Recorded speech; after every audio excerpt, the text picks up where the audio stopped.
Hello, আসসালামু আলাইকুম guys. সবাই আপনারা কেমন আছেন? আজকে আমার আনিশা মামনিকে নিয়ে আমি ঘুরতে এসেছি আমাদের ছোট্ট একটি নদীর পাড়ে। সেই পাড়ের এখানে মনোমুগ্ধকর পরিবেশে আনিশা আম্মু এসেছে ঘুরতে আব্বুর সঙ্গে। কে আম্মু তাকাও, এই তো কেমন লাগছে মা এখানে? এই যে দেখো আনিশা মামনি ফুলের বাগানে এসেছে।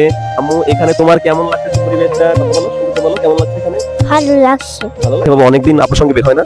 আজকে আনিশা বাবু বের হয়েছে আব্বুর সঙ্গে। আনিশা বাবু সুন্দর খেলা করছে এখানে। এই যে দেখেন সুন্দর আনিশা বাবু। আম্মু তুমি কি এখান থেকে একটা ফুল নিবা? এখান থেকে একটা ফুল নিবা? হুম এখান থেকে একটা ফুল নিবা তুমি? হুম আচ্ছা তাহলে একটা ফুল ছেড়ো, তুমি একটা ফুল ছেড়ো, কেউ কিছু বলবে না, একটা ফুল ছেড়ো, তুমি একটা ফুল ছেড়ো। হ্যাঁ আম্মু বলো তো, এই সরিষা ফুল থেকে আমাদের কি পাওয়া যায় এটা তুমি জানো? জানি। কি বলো তো, জানো না? সরিষা ফুল থেকে সরিষার তেল তৈরি হয়, সরিষার তেল।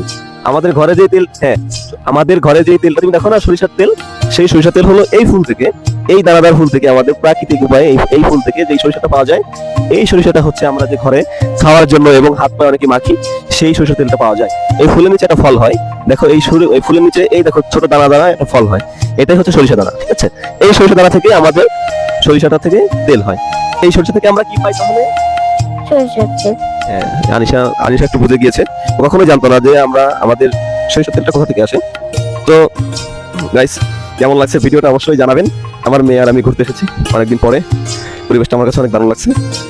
তার সঙ্গে একটা ছোট ভিডিও বানিয়ে ফেললাম। তো ভিডিওটা অনেক লং হয়ে গিয়েছে। সবাইকে ধন্যবাদ। নেক্সট কোনো ভিডিওতে। আসসালামু আলাইকুম।